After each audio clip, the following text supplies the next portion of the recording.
Apple is planning to put more ads on their iOS devices, and specifically the rumors are about their pre-installed apps such as Maps, Podcasts, and Books.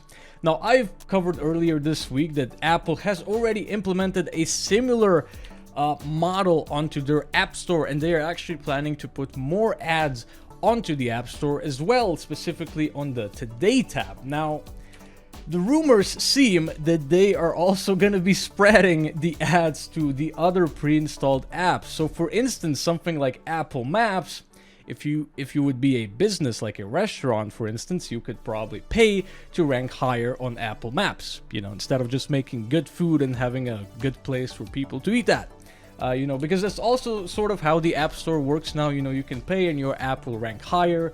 It will be shown with similar ads, with similar apps and stuff like that. So these changes are planned for Maps, Books, and Podcasts, and they are also planning to put ads on Apple TV, which would actually be sort of okay because they're planning to do that in order to create a cheaper subscription plan, which, I don't think having another option, another alternative is a bad thing. I don't think that would hurt.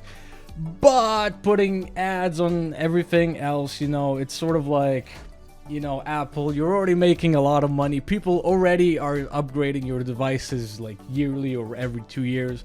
Do you really need to put more ads in front of your users? I don't know. I'm not personally an iOS user, at least not anymore.